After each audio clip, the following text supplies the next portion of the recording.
सरकारी सेवामा काम गर्न या जागिर खान व्यक्तिको उमेर वा सेवा अवधिको हद तोकिएको हुन्छ। उक्त समय सकिएपछि कर्मचारीहरूले अवकाश पाउँछन् अथवा अनिवार्य अवकाश लिनुपर्ने हुन्छ।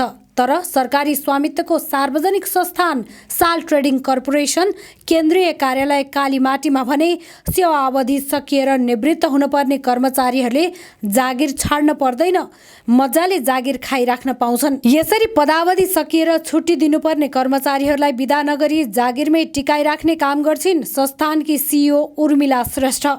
उर्मिलाको गलत काममा साथ दिने अर्का व्यक्ति हुन् लेखापाल इन्द्रमान श्रेष्ठ। श्रेष्ठ द्वयले स्वार्थबाजिने गरी कर्मचारी भर्ना, करार थप गर्ने लगायतका चलखेल गर्ने गरेको पाइएको छ। नाम उल्लेख नगर्ने शर्तमा संस्थानका एक कर्मचारी भन्छन् साल ट्रेडिङमा मनलाग्दी छ। सिइओ उर्मिला श्रेष्ठको सर्कलका मान्छे अवधि सकिएर पनि जागिर पकाइराखेका छन्। साल ट्रेडिङका अध्यक्ष प्रदीपलाल श्रेष्ठ हुन्। श्रेष्ठ नाताले सिइओ उर्मिला श्रेष्ठको दाजु हुन्।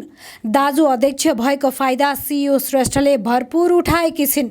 अध्यक्ष श्रेष्ठकै आडमा सिइओ उर्मिला श्रेष्ठको मनपरी चलिरहेको स्रोत बताउँछ। यी दाजु बहिनीको चलखेलमा तल्लो तहका कर्मचारीहरू भने रुष्ट छन्।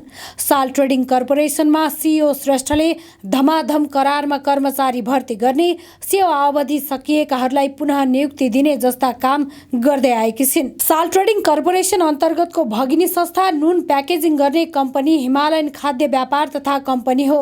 सेवा निवृत्त भइसकेका दिनेश चन्द्र शर्मा अहिले पनि उक्त कम्पनीमा निर्देशकका रूपमा जागिर खाइरहेका छन्। उमेर र सेवा अवधि दुवैले उनको कार्यकाल 6 वर्ष अघि नै सकिएको हो। अवधि सकिँदा उनले कम्पनीबाट चान्चुन 1 करोड जति अवकाशपछि पाउने रकम लिए पनि उनी जागिरबाट भने हट्न परेन, बरु 2 वर्षका लागि करार अवधि थप्दै सोही पदमा बसिरहेका छन्। सेवा अवधि पुगिसकेका शर्मालाई नै किन पटक पटक करारमा नियुक्ति दिइरहेको छ साल ट्रेडिङले? कि त साल ट्रेडिङले उक्त पदका लागि अरू कर्मचारी नै योग्य ठानेन? यो प्रश्न हामीले साल ट्रेडिङलाई गरेका छौं। जवाफमा सिइओ उर्मिला श्रेष्ठले दिनेश चन्द्र शर्मा साल ट्रेडिङ कर्पोरेसनको कर्मचारी नै नभएको हास्यास्पद जवाफ दिएकी छिन्। जबकि हिमालयन खाद्य उद्योग तथा व्यापार कम्पनी साल ट्रेडिङको मातहतमा खुलेको संस्था हो। त्यसो त साल ट्रेडिङकी सिइओ उर्मिला श्रेष्ठको पनि सेवा अवधि सकिसकेको हो। उनी पनि करार अवधि थप गर्दै सिइओमै पदासीन छिन्। उनी आफू सेवाबाट नहटेपछि नैतिकताले पनि दिएन उनलाई कि अन्य साथीलाई बिदाई गर्ने। त्यसैले होला सञ्चालक समिति मार्फत आफू निकट विभागीय प्रमुखहरू सम्झना श्रेष्ठ, दिनेश चन्द्र शर्मा, कृष्ण कुमार खड्का, रामचन्द्र महतोको करार थप गर्न भ्याइन्।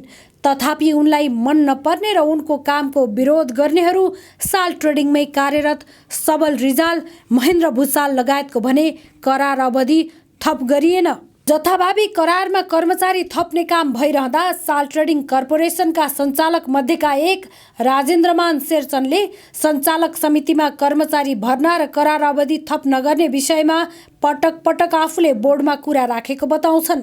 शेरचन भन्छन् अहिले यसरी जथाभावी कर्मचारी राख्ने काम बन्द गर्ने सहमति बनेको छ। उता साल ट्रेडिङ कर्मचारी युनियनका अध्यक्ष मेघराज गेवालीले साल ट्रेडिङमा संरचनात्मक सुधार गर्दै सबल बनाउन जथाभावी कर्मचारी नियुक्ति बन्द गरिनुपर्ने भन्दै व्यवस्थापनलाई दबाब दिइरहेको बताउँछन्। उनी भन्छन् अब हामी ढिलोमा पर्सि शुक्रबार नभए बुधबारसम्ममा व्यवस्थापनलाई कर्मचारी करारमा भर्ना, ओभर स्टाफिङ लगायतका विषयमा ज्ञापन पत्र बुझाएर ध्यानाकर्षण गराउँदैछौँ। साल ट्रेडिङमा बिक्रीका लागि सरकारले खरिद गरेको युरिया मलको 10 देखि 15% कम्पनीले आन्तरिक तवरले बेचबिखन गर्न पाउने व्यवस्था छ। तर पहुँचको आधारमा सिइओ उर्मिला श्रेष्ठ लगायतका माथिल्लो तहका कर्मचारीले एकै व्यक्तिलाई 2 देखि 4 बोरासम्म मल दिने गरेको, तर तल्ला कर्मचारीले भने किलोमै खरिद गर्न खोज्दा पनि नपाएको गुनासो गरेका छन्। विगतमा पनि यस विषयमा उजुरी परेपछि कृषि मन्त्रालयले समेत सिइओ श्रेष्ठलाई ध्यानाकर्षण सहित स्पष्टीकरण माग गरेको थियो।